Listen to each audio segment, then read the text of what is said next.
Hi, and welcome to day 3 of the Introduction to Wellness Coaching course. So let me know how it's going. You've done day 1 where you talked about getting started and checking out with your feeling that you want to experience at the end of the 10 days and writing that down somewhere you see.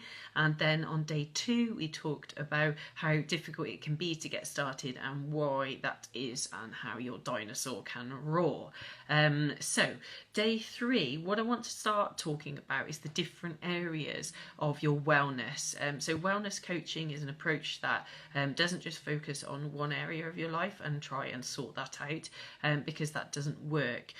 You have lots of things going on in your life, lots of responsibilities, lots of ways in which you spend your energy every day. So what I want to talk about today, first and foremost, because it's something that runs congruently throughout this course, is your physical wellness. So we're going to talk about today your physical wellness in terms of exercise and fitness, physical activity and whatever that means to you. We're going to talk about nutrition and we're going to talk about sleep, because these are the 3 kind of real important domains of physical wellness that I broach and talk about with my wellness coaching clients, and they found that focusing on these things really helps. So we'll go back to our what, why and how questions.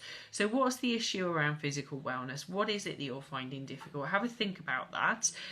It can be making time for it. It can be seeing it as a priority. It can be that you haven't found something that you enjoy around physical exercise. It can be that you're not getting enough sleep and that you're exhausted all the time. It can be that your nutrition and that your eating habits are very much connected to suppressing or repressing emotional difficulties or emotions that you don't want to feel. So let's talk about that. So why is that? Why is that going on?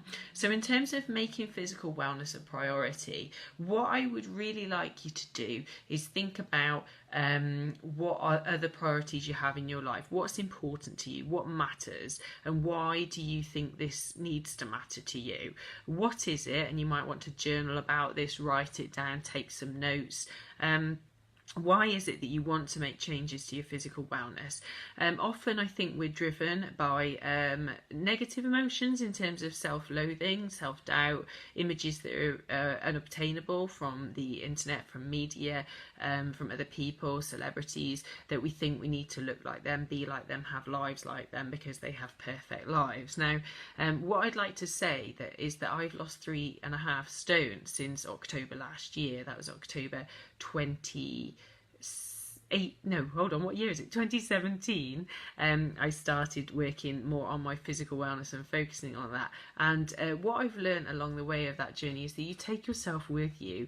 You do not suddenly wake up 3.5 stone lighter with a perfect life. That is not going to happen. So making changes to our body has to come in line with making changes to our minds and the way that we talk and treat ourselves. So I would really like you to make these changes to your physical wellness from a place of self-love, of self-care, of self-respect and of self-value.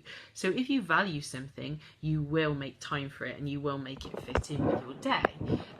So what I would say is that if I was going to pay you £500 for every workout, jog or walk you did this next 10 days, you would make it work, wouldn't you? Because it would be valuable to you.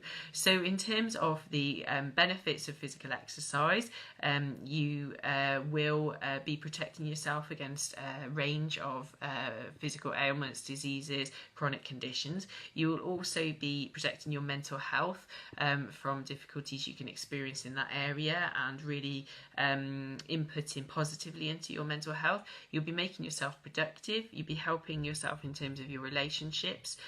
You will find that they benefit hugely from investing in yourself in this way. So there's loads of positives there. There's loads of motivating factors, but really it's how you're going to value it. Now moving on to nutrition. We're going to talk about this next week in a bit more depth, but really have a think today about why that's of value to you, how you want to promote that, why does it matter, why is it important. And in terms of sleep, I want you to really be thinking about getting, over the course of the next 10 days and beyond, hopefully, more than 7 hours a night.